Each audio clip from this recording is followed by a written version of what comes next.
Atenção! Começa agora uma teleaula de História do Ensino Fundamental. Você vai assistir a teleaula de número 22. Bons estudos!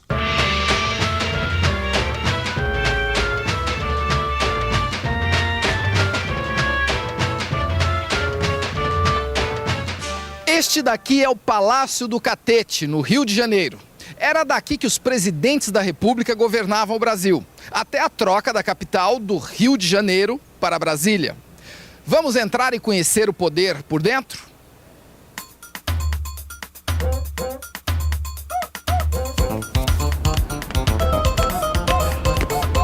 Daqui de cima, eu posso ter uma visão panorâmica da cidade. Na teleaula de hoje e na próxima, nós vamos ter essa mesma visão panorâmica, só que do passado. Eu vou ajustar esse telescópio aqui para o primeiro ano da República, 1889, e só parar em 1930.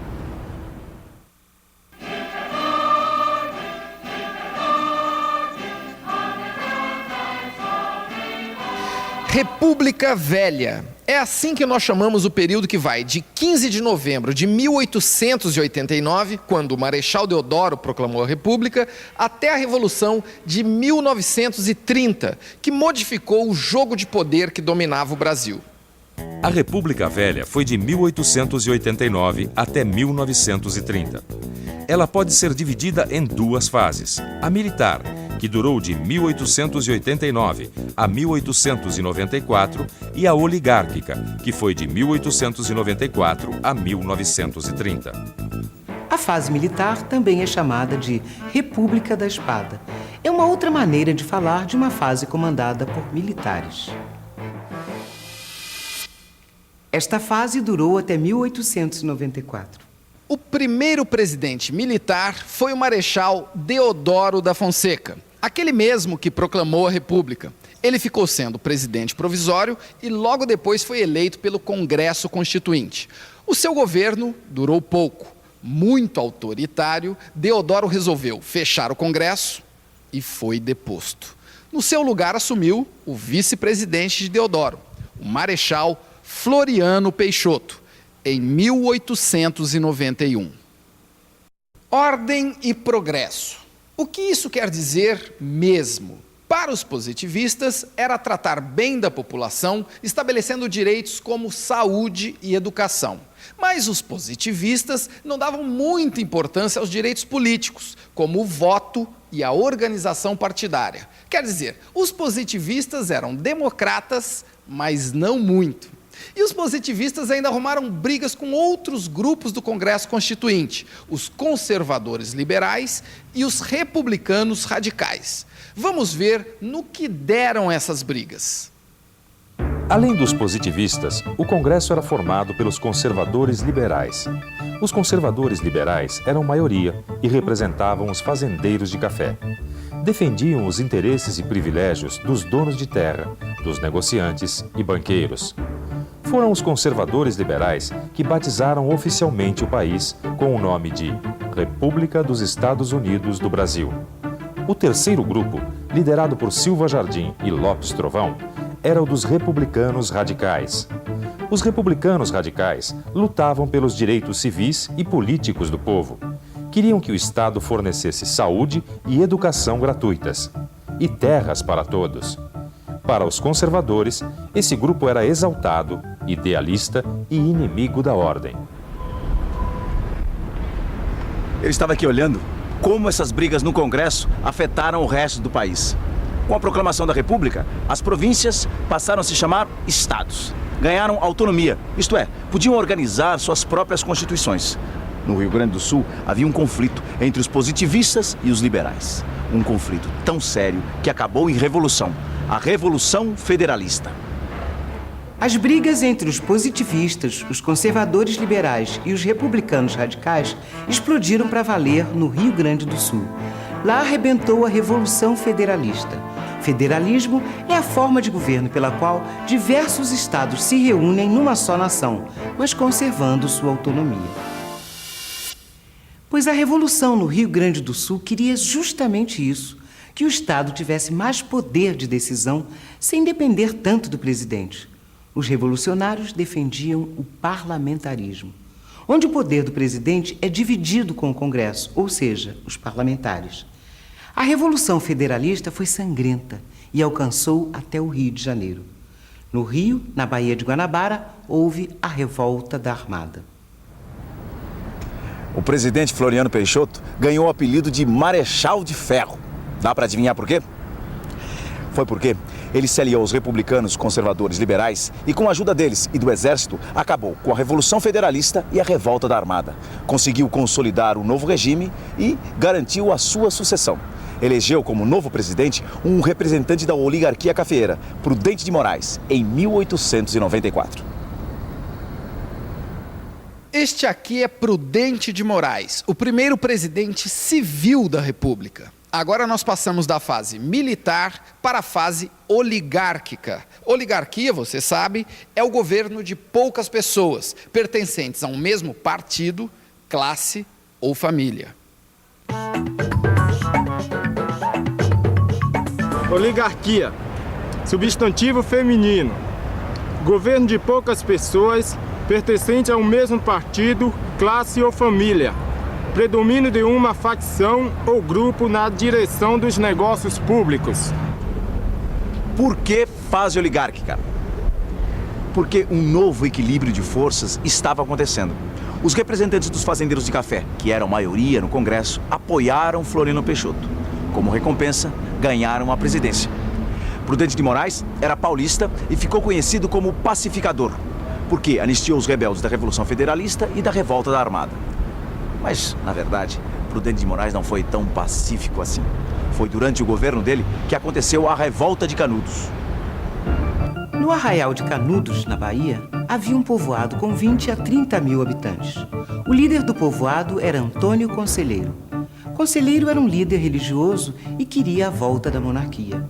O governo republicano mandou para Canudos uma expedição de mais de 8 mil homens.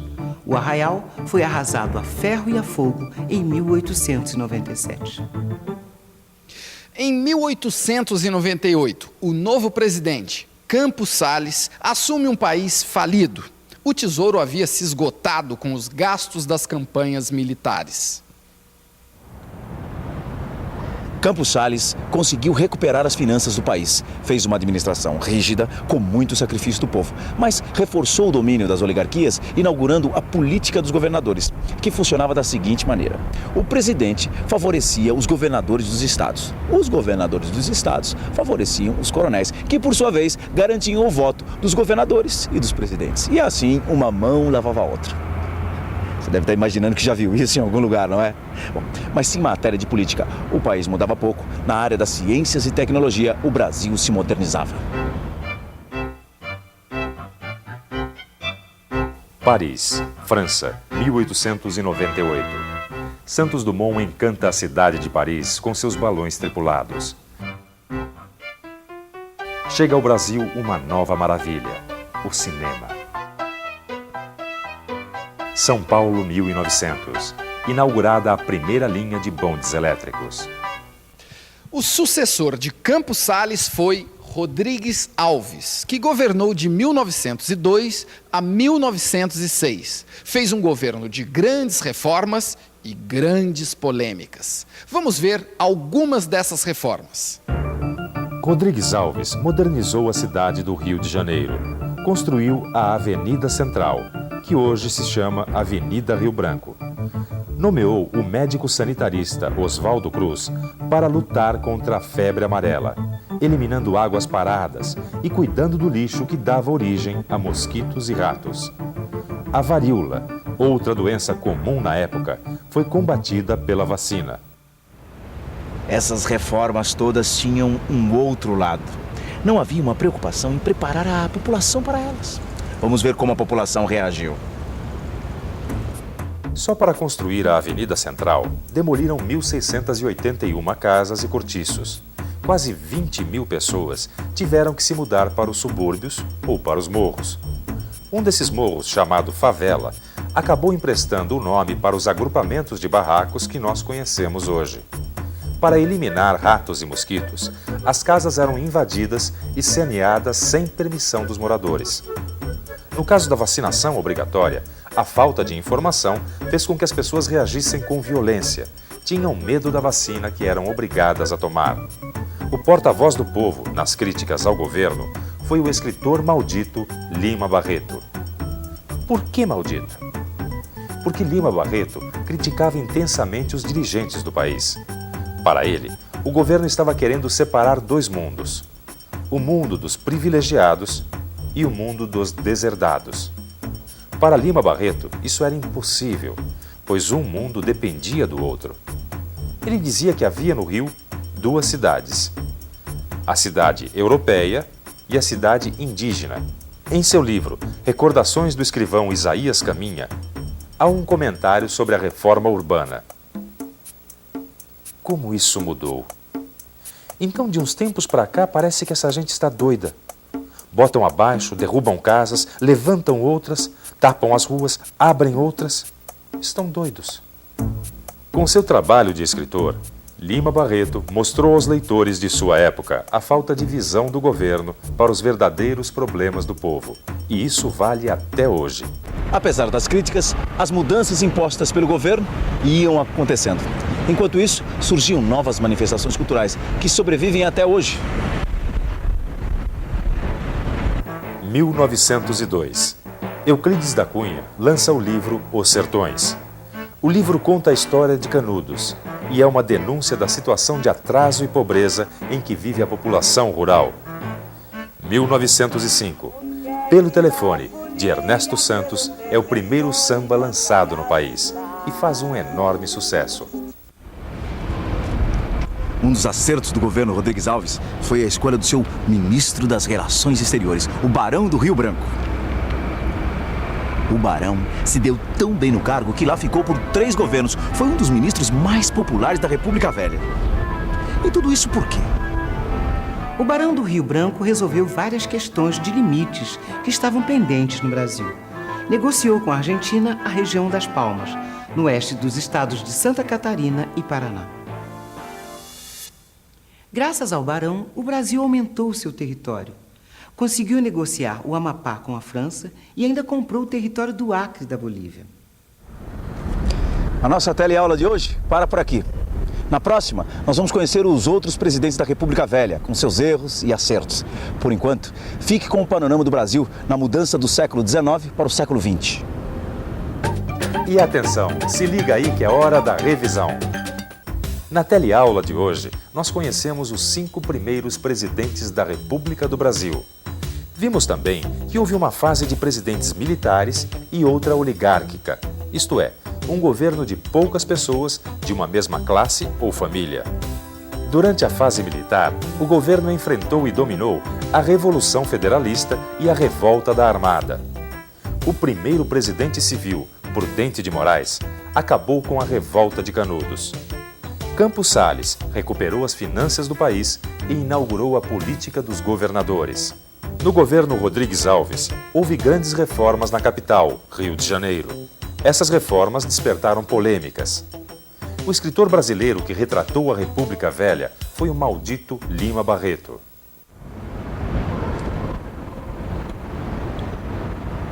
Hoje nós vimos a história por aqui. Mas a história da nação brasileira continua acontecendo aqui, ó. Bem na nossa frente. História a gente aprende nos livros e olhando em volta. E a história que está acontecendo agora é a sua. Pense nisso até a próxima aula.